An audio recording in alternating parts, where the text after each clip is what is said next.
Hello, I'm Nick from Fouch-o-matic Off-Grid.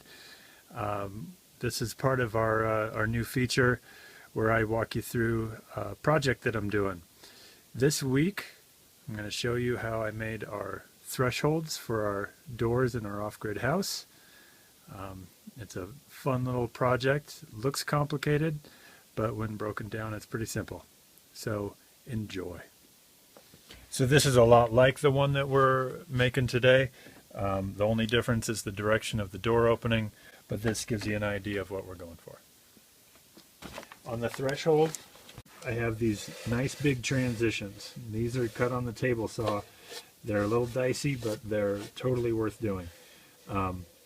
So these are actually two separate pieces of wood joined together. This is thicker. This starts out an 1.5 inches, and this is 3/4 of an inch thick. That creates this little 3/4 inch edge right here, which the door seals tight against, and that is in the same plane as our door stop.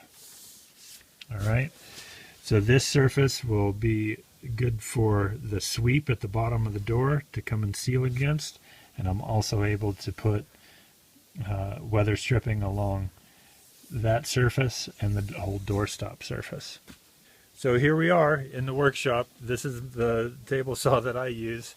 It was given to me by my brother. He bought it secondhand a very long time ago now. And it's one of the worst table saws I've ever used in my life. But I can't get rid of it because it just keeps working. So it's done a ton of work for us.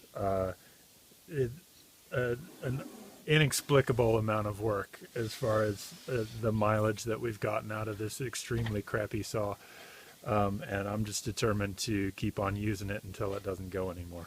We're going to cut our widths of our two oak pieces first, and then we'll do the rabbet cut out of the bottom of the 1.5 inch piece, and then last we'll do our big bevels.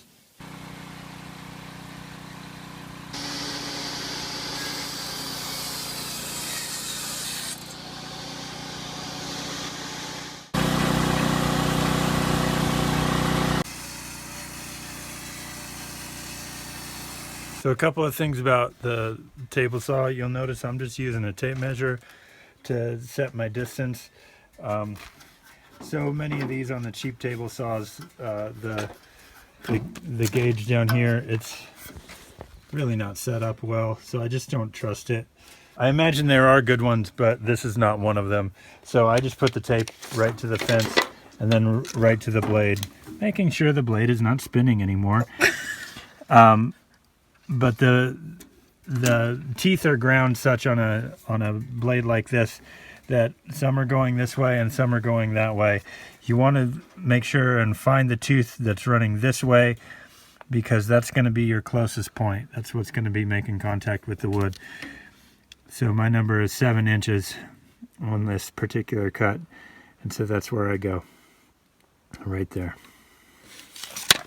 I also set up just a crummy sawhorse at exactly the right height, just to be able to catch my piece right at the end.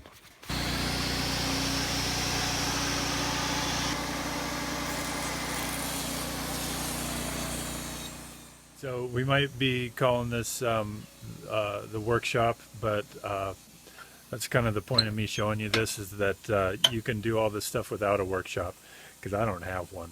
I have this little space back behind the house, or wherever I'm able to grab a little chunk of real estate and stand up a tool. So I really go kind of bare bones on setup, and just try and concentrate on the work itself. I changed my mind. I'm going to do the bevel on this big piece first, because I need the square edge where I'm doing the rabbet. I don't want that rabbet to be gone in order to do this bevel. So I'm gonna make this my narrow side and this my fat side, so that I take off all of that funky color that's in that. So to lay this out, I'm gonna measure out 1.5 inches away from this edge. I can imagine that the door stop of the door jamb is landing right there, so I want a little bit of flat space right there. And then this is to the outside of the building.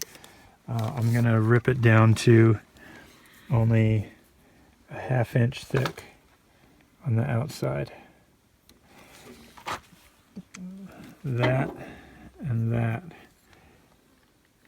Those are my 2 points. This is how I do it. Connect the dots.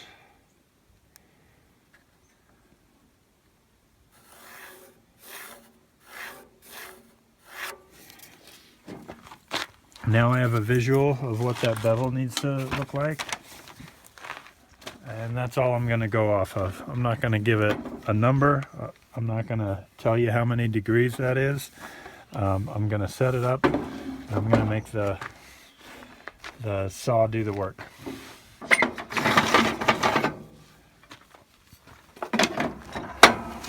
So it depends on your individual table saw, which side the motor's mounted on, which where the fence is and everything.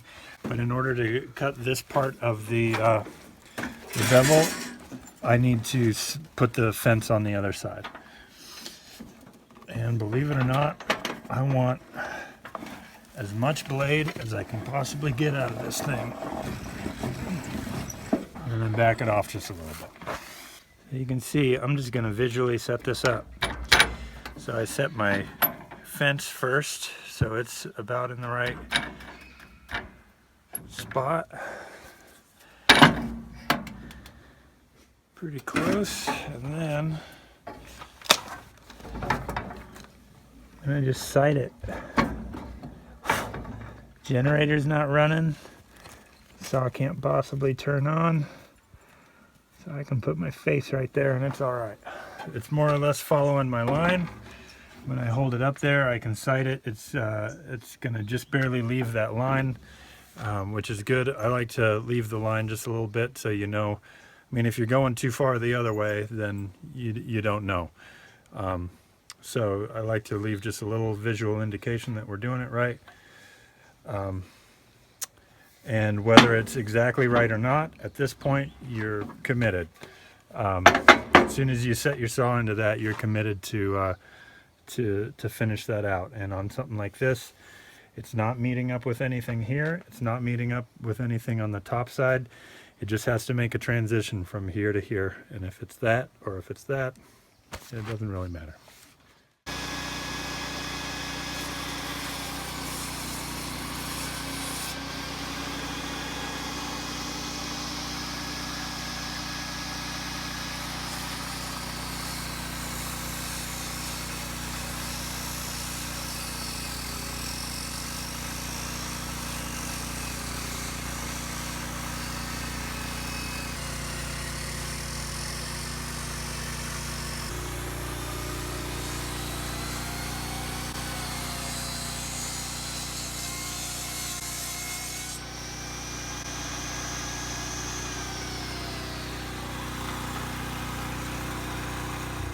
That is a table saw move, not for the faint of heart. Only work to your comfort level.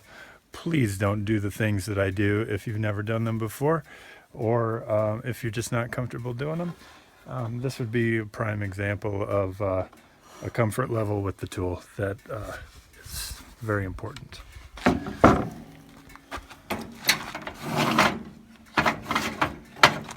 So we're going to cut the other side of the bevel, the part that this setup couldn't reach. I'm leaving the blade right where it is. I'm moving back to the other side of it with the fence so that I can use it to cut up towards that cut and hopefully complete it.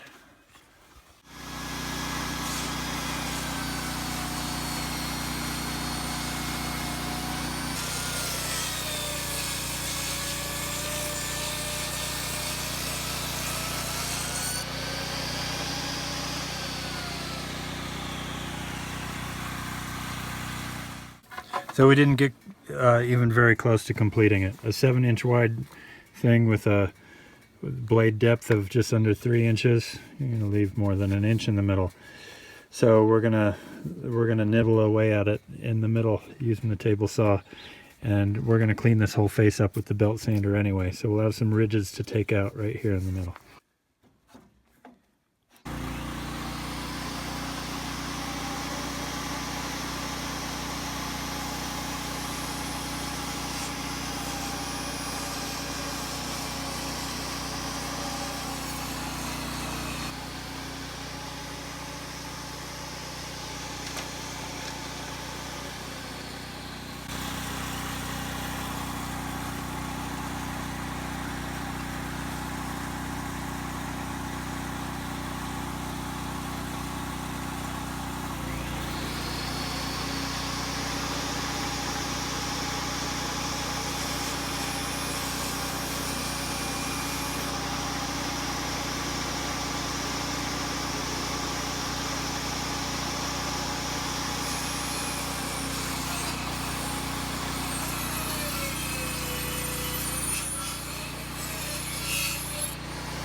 So you can see we have some material to remove. We've got a good guide though. I mean, this side is really good and this side's really good, and I just have to clear that out in the middle where the saw couldn't reach.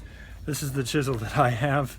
It probably doesn't look like the chisel that is in most shops, but it's a big, fat, very sharp timber framing chisel, and I'm just going to use it to clear out some material here.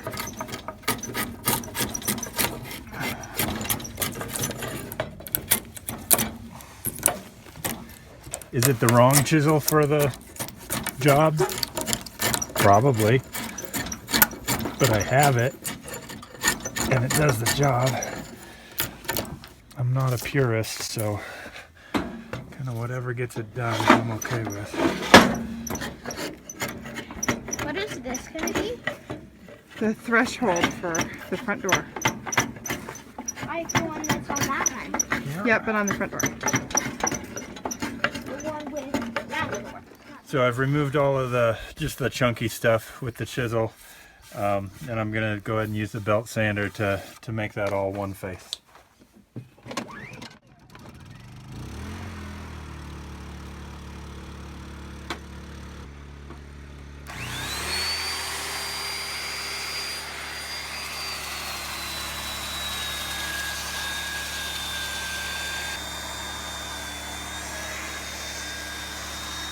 All right, so that's decently cleaned up.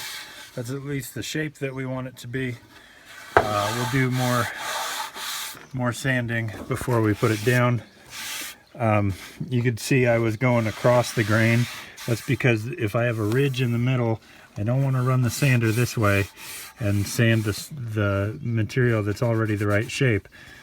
I want to connect the dots between where I know is good and where I know is good, and take out the material in the middle. So I run it this way and that way, so that I'm making that all one plane. If I just run it back and forth, I'm probably going to still end up with a lump in the middle. So now it's time to cut the rabbet out of the back. That's the little rectangular chunk that's coming out of there, where the 3/4 piece is going to come and meet it. It wants to be an inch in this direction, and then it wants to be 3/4 high. Now 3/4 high sounds all well and good as long as the material that's fitting in there is 3/4 high, but I bet it isn't. Yep, it's just under. I had to run this through the planer to get some weathering off of it. I've had this for a long time under a tarp, so it's actually 11/16. So that's what we're gonna make that 11/16. I want the bottoms to turn out flush, and for there to be no air in there. So again, I don't have to translate it into numbers because I have the real objects here. I'm going to use this as a depth gauge because I know I'm going right to this depth. Now I'm going to run this edge against the fence, so that means that I want to measure my 1 inch to the outside of the blade. So I'm looking for a tooth that's going the other way. It's a fine machine, but it doesn't.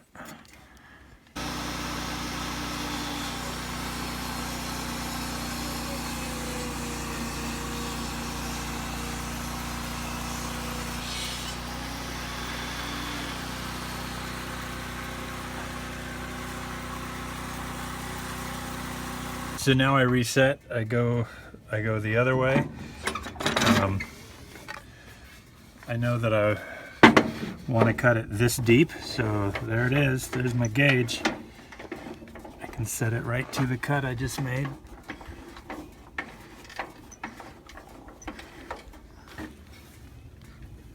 I'm going to go ahead and rotate that blade so I know I'm finding the highest point. You want those to meet pretty well, or you're going to end up with a little sliver that's going to get in the way. So that's my depth.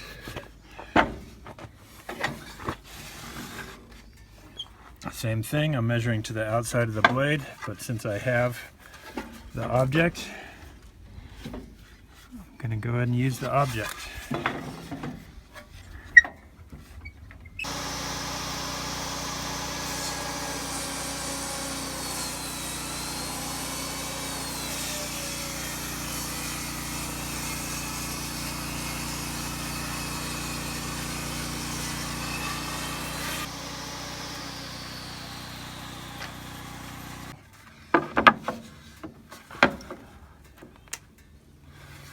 Not quite happy with that.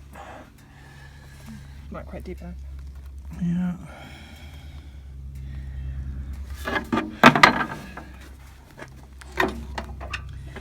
Which makes sense because it's not meeting there.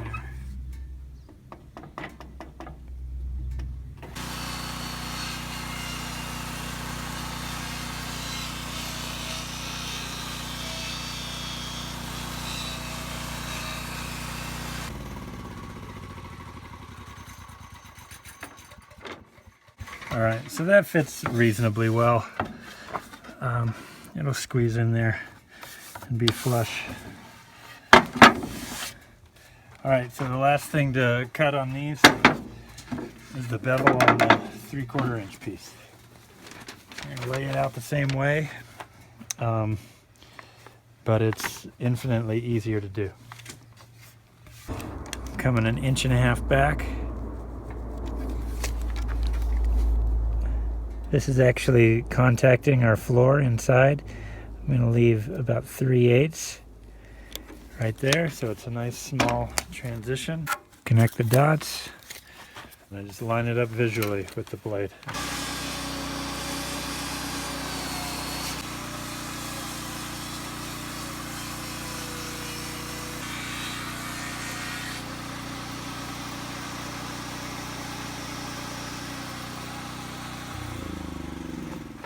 Alright, so the last thing I need to do to this bigger piece, this is the outside of the building. I'm going to rip a little drip edge into the bottom of this so that if water is sitting on this, it doesn't just follow all the way back to the building. You just do a little kerf in that, and it gives it a place to drip off.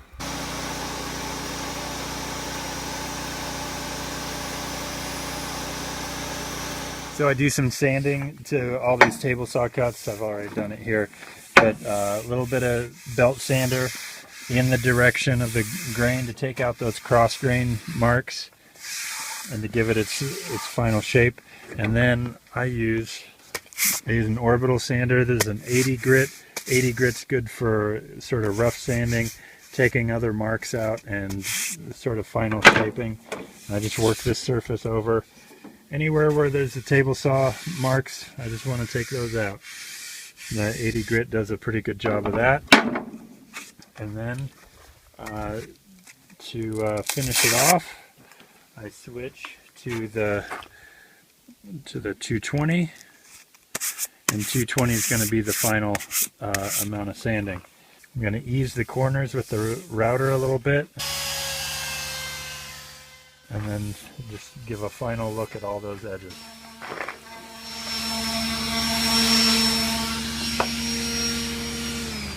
Moving inside to cut them to length. Okay.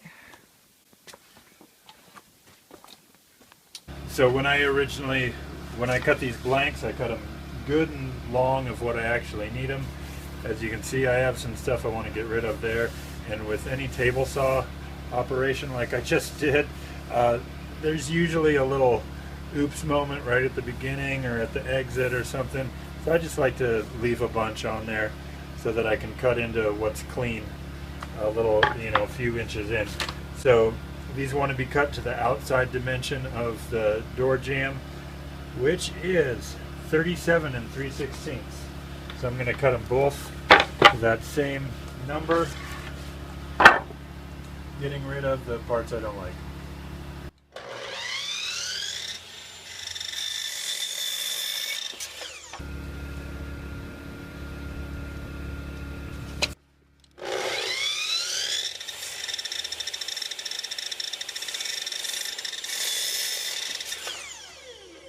All right.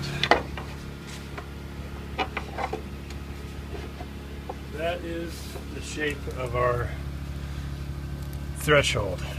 I want the jamb to come in and actually attach to the outside of this. What I'm going to do is I'm going to notch out the shape of the jamb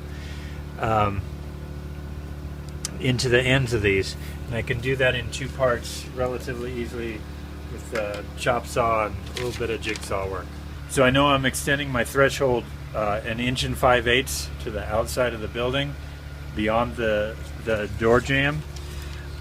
So if I'm 7 overall, that means I'm 5 3/8 to where the jamb is going to stop. That's right there.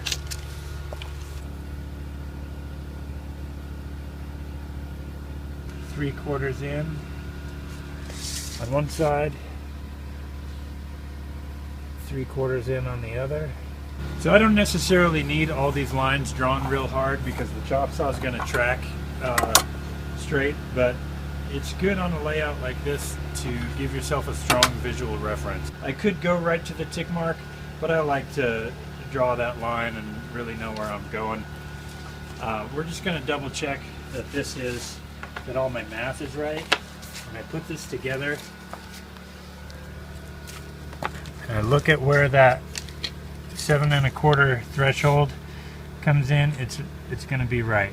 So I'm going to go to the 1 inch mark, which is more accurate than trying to use that.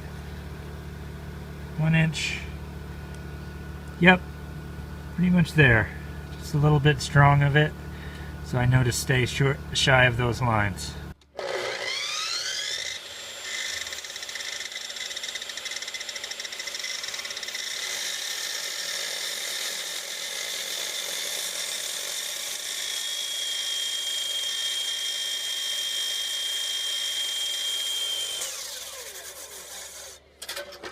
We're going to finish off the cut with the jigsaw. I like the little scroll saw just because it's a really fine tooth. It's not going to splinter out on this.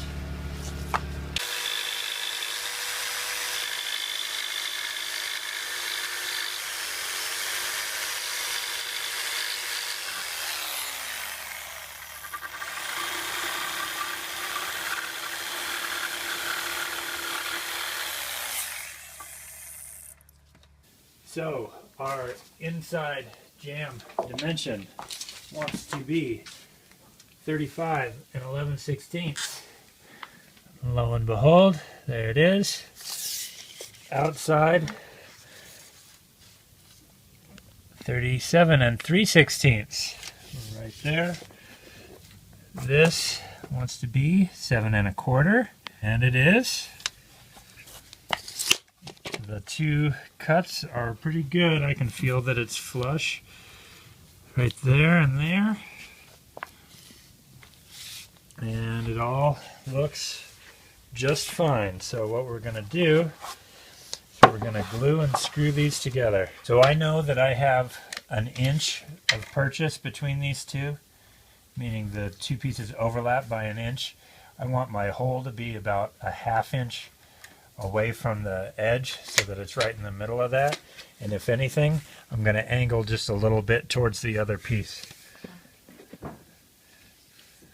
I'm just going to eyeball where to put these, but that gives me a little reference. That's what a ½ inch looks like.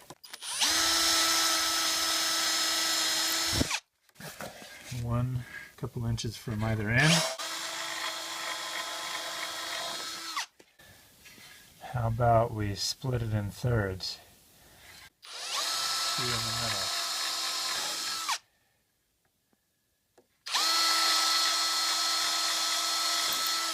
So I'm of the opinion if it's not crucial to measure, if it doesn't have to be exactly in the center or something, then just don't bother measuring.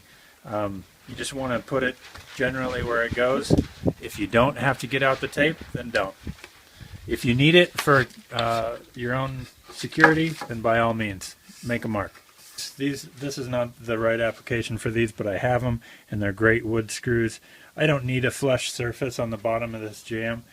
If you're going right onto a flooring surface, then you'll probably want to do like a bugle head or a flush head screw so that you don't end up with anything sticking out of the bottom. I'm able to use these little pan head or button head screws, and they have a nice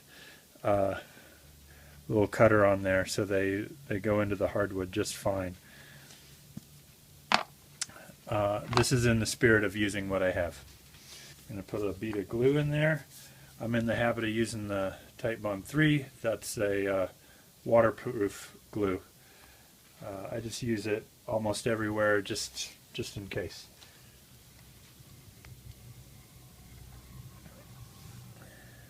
Bead on there. A little bit on that edge. Spread it out.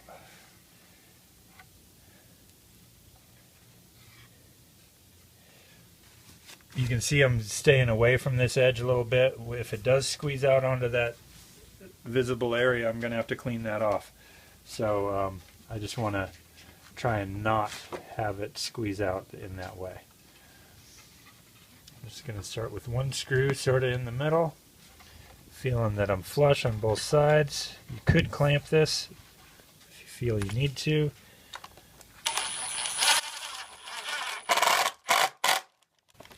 See how that ended up? Still feels pretty nice and flush out there. And I can proceed.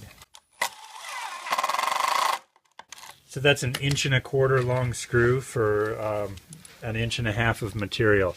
So I'm still a 1/4 inch shy from poking out the other side.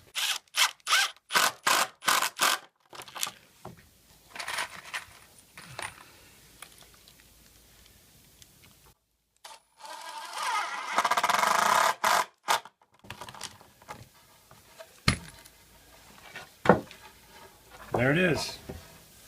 That's the threshold for our door. Let that glue set up a little bit, and then we're good to go on the next pieces. Well, there it is. That's the threshold for our doors. Once again, don't do everything that I do. Exercise caution and your own common sense, and just work within your own comfort zone on tools. Next week we will install those door jambs. See you then.